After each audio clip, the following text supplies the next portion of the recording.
Hi, Jackson. I'm really delighted to be talking to you. I've known you you're one of the first designers with funk that I met when I moved to Singapore, and I've been fan of you and the collective ever since, and watched all the work that you've done, always with like admiration. And this session will be particularly talking about ArtZoo. Right. I love ArtZoo.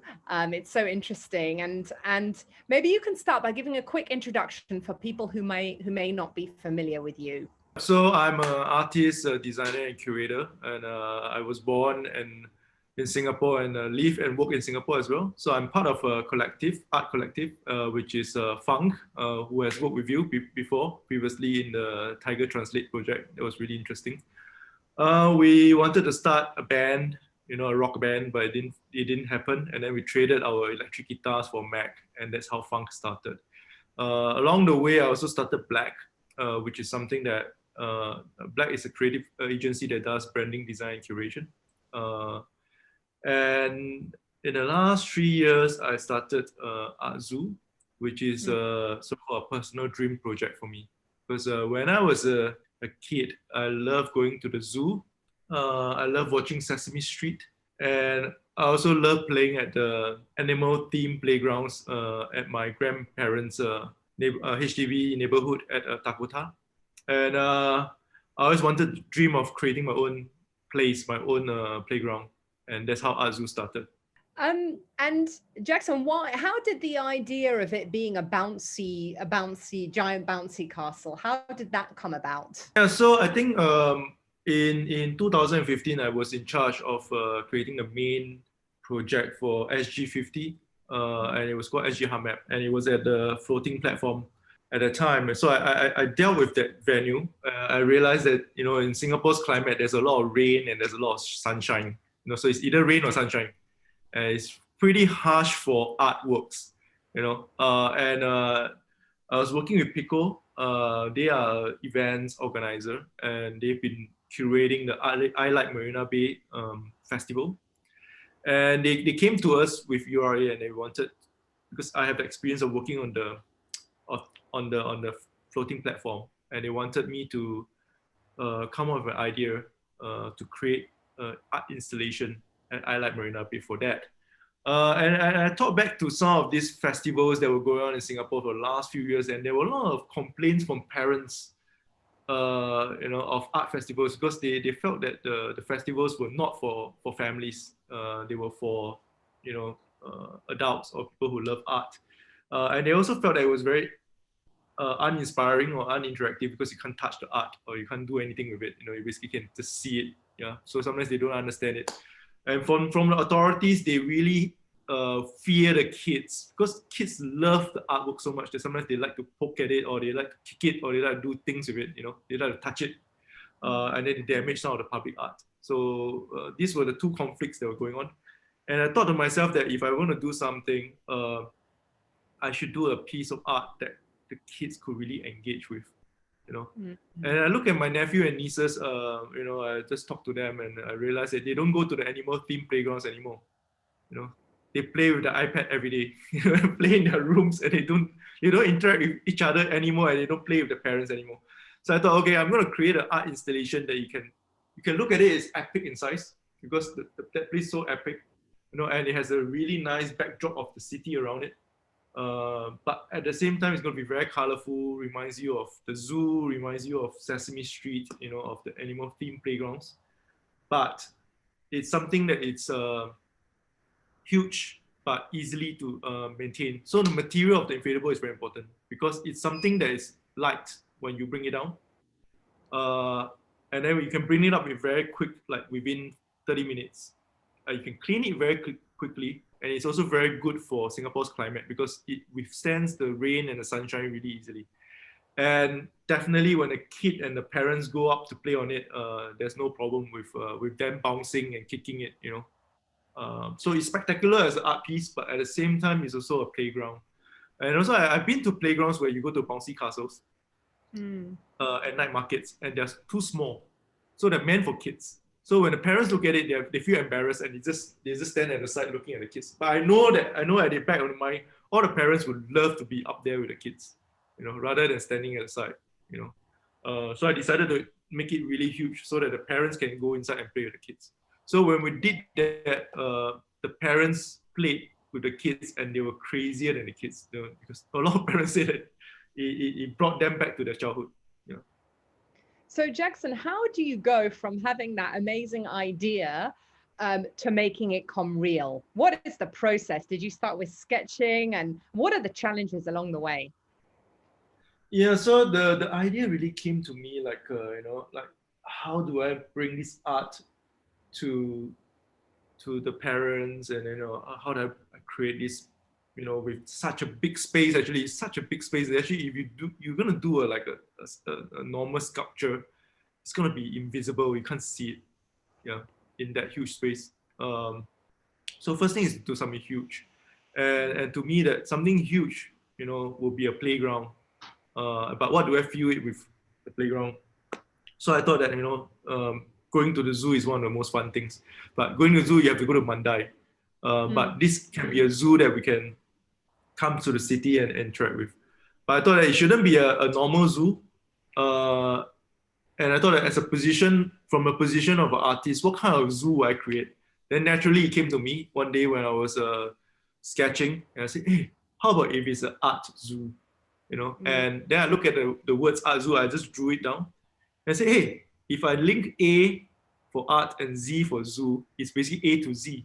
So why don't I have a zoo that is artistic, and then it's characters from A to Z. The animals are from A to Z. So that came to me. And then I started to work with my team to create a few animals from A to Z and how ArtZoo will roughly look like. And I basically showed it to the guys in URA, and they love it. So they say, oh, that's a great idea. Yeah. How do you make those connections? Like how does one develop the brain to make connections like you did between the art, the playground, the zoo, and then the sketching? Like, how have you become so good at doing that?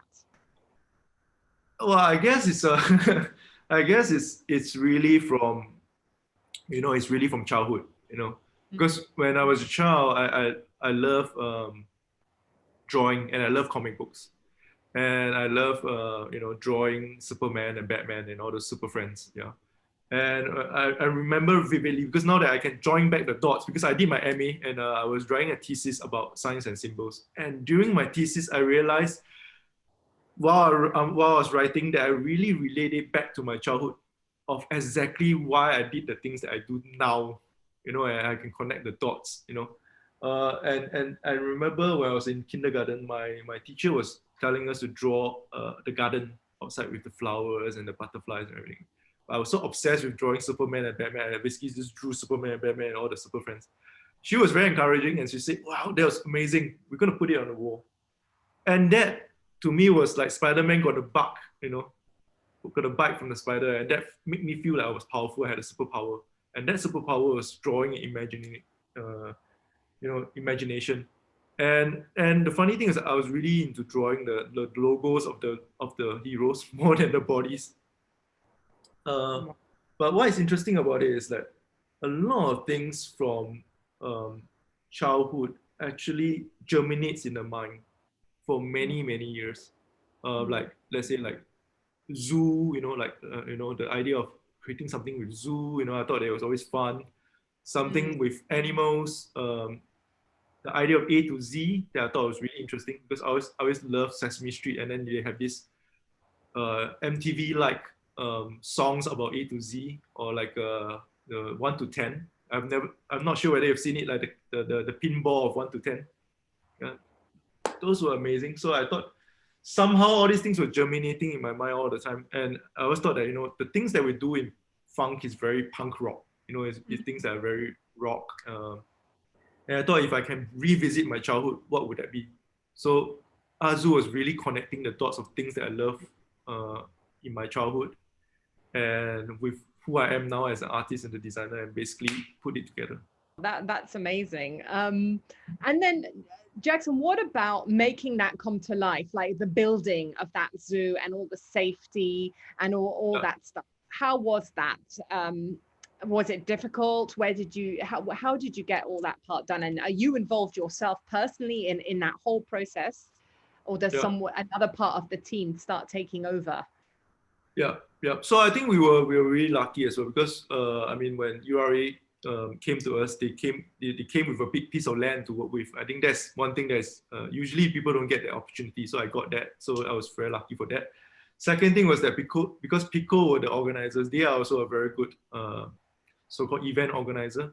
And when they first talked to me about it, because they were already doing I Like Marina Bay, so they were very experienced in putting up huge light installations or huge physical installations. So their team is already quite equipped with that. So they understand things like, like the weather, how to manage the weather, how to manage the audience, and also how to manage, risk, yeah, things like that, and also like the materials itself. But they also didn't really have experience in managing inflatable playgrounds. Yeah. So they've never done that before. So when I pitched them the idea of doing ArtZoo, I went one step further because they expected me to do something that was just for display, that you can see it, like the usual ones that you see like inflatable art around the world is always for display. Like let's say the rubber duck, you can see it from far, it's huge, but you can't touch it, you can't play with it, yeah. But I wanted to challenge it. I wanted you to be able to get into the inflatables and play with it. So I shared with Pico the idea that we are going to do inflatables that you can play with. Yeah. And they were very quick to get together a team. And they also got some partners who were formerly from, like some of the theme parks, people experts in theme parks, so they understood how to run the art installations as a theme park, like a theme park ride, and then they understood like how to work with the materials and the counterweights and stuff. So we learn a lot from experience because it's totally new. It's like an artwork that can become a playground. So when we first designed it in the first edition, there were things like the maze and all those which are easier. But in the second one, we actually challenge it to make it harder. We have things like we design with our team, with them, where the rain can actually have better drainage and stuff like that. So it became more technical, but it informs a better experience for the audience. But those are things that is behind the scene that you wouldn't see. You see the animals where you wouldn't know that these things go into the technical parts, of the design. Right. And how long did it take, that process from your idea to making it real? Yeah, it took us like I think from the idea to doing it, I think it took almost a year to do it. Took us a year to do it. So like 6 months of concept and then like 6 months of hardcore design and production. Yeah. So now with COVID, obviously, I'm not sure. Have you been able to do the zoo? No, I mean we were supposed to do bring the new edition of ArtZoo to a few different countries, but because of COVID, we have to wait because it's something that you need to have a lot of physical activities. Yeah. So how are you? But I see you're still doing stuff so that people know about ArtZoo online. What kind of things are you doing? Yeah, so I think the intention is always to create something that is based on my childhood dreams of things that inspires me. So like the zoo and Sesame Street, and from day one, the guys from URA and Pico were very understanding. They knew that this was a personal project for me, and I wanted to grow it beyond just an art installation. So it was not just an event. The event was the start of it, but I hope to really grow it into a so-called a world or universe. Like how George Lucas creates his Star Wars universe, or Walt Disney has his Disneyland, or Jim Henson has Sesame Street. So I always wanted to create this universe that can tell stories and entertain and educate kids, and something that's meaningful that can even eventually outgrow me if possible. To be a platform for creators to be able to tell stories. So that was always the so-called the larger dream, and so I think during COVID is also a good time for us to catch up with that. So is to really build, really go into the animals, the creations, to talk about who they are, what are their names, what are their personalities, what are their stories, think about things that is beyond just the events, like digital stuff, digital touch points, like the books, looking at merchandise and all different ways of engaging the kids. We also did like events that are non-inflatable park. We did a nature bushwalk in Taiwan because Taiwan is in a better position in terms of COVID. So the parents can actually bring their kids, and then we work with a nature expert and we brought the characters and the kids out for a nature walk along the cities of Taiwan and Taipei. Yeah. So Jackson, what is design? Yeah. Well, design is really about taking your, things in your mind, ideas, and making them, realizing them. Obviously, it's very close to art. Art is about taking the ideas and basically expressing it and sharing it from your point of view. So somebody can paint a sunflower and Van Gogh paints a sunflower, but Van Gogh sees it in his own way. Yeah, and that is unique to him. So art is very much about seeing things and letting people see it from their own perspective. Design is very much about looking at the world and looking at its potential, its problems, and trying to use ideas and technology to try to solve those problems or to make things possible. And is knowing how to draw an important part of that? Well, it's great if you can draw because that's a way of articulating your ideas down on a piece of paper so that people can understand it. But the greatest so-called leaders or designers, they don't need that. They can basically, either use words or use sound or they use taste to be able to express things and to tell you stuff. So designers not necessarily always have to use drawing. So just to finish off, like me as a parent, if yeah. How do I encourage my kids to keep these ideas inside them, or these talents like you had drawing your super characters? Imagine if you had a teacher who hadn't been so enthusiastic or supportive. Could it have gone a different way? Could that have died out in you, or do you think it would have always been there? So that's one question. And the second one is how can a parent sort of nurture these innate skills of children? Yeah, so I look back at it, I was lucky that the teacher was really encouraging and she didn't like tear the pages and stuff like that, and told me not to draw, for example, told me not to draw the things that I love. But I think that the fire has always been there because my parents, they love stories. My grandparents, they love stories. So from the start, they've been bringing me to watch cinema, anything from a Hong Kong kung fu movie to a B-grade, science fiction movie, to an Indian Bollywood movie. We watch movies all the time and we so engage with stories. So I think that as a kid lights up the imagination. The other thing is my dad is he's not like a very active parent who draw with me or or give me design things to look at or whatever. All he did was that every time when I ran out of pages to draw, he would just give me $1 and then for me to go to a stationery shop and buy my own sketch pad so that I can continue drawing. And that's all it is. Because I think the thing is once the kid catches fire with the element, it will just burn. You just need to get them the right time to find the element, and then the moment they find it, leave them alone, because most of the time they will be able to do it on their own. And if they can along the way find the right mentors, that's even better, or find the right inspiration, that'll be even better. So you can always guide them, but don't have to hold their hands all the time for kids. And Jackson, what do you do for inspiration, like now, to get your creative juices flowing? What kind of habits do you engage in? Well, now I still consume a lot of cultural stuff and stories. I still watch a lot of movies, listen to a lot of music, read a lot of comic books, things like that. Those are great, it's consumption.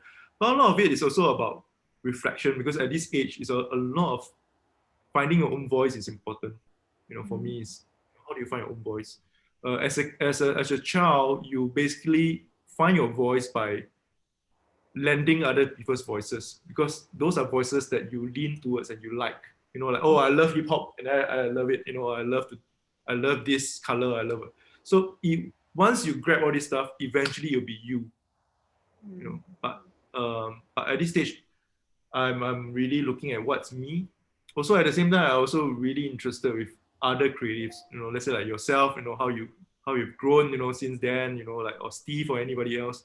So it's always nice to have conversations, because you know we are creative people who who are like-minded, and who are in their element. And it's always magical when you're hanging out with people who are in their element, because they speak differently, you know, and then they're always like crazy, or they're always dreaming of some big dreams. Yeah, and that I think that really energized me. Yeah. Well, that's a really nice place to end. So thank you so much, Jackson. And Yeah, yeah, it was amazing talking to you. that's great. Thanks, Tanya.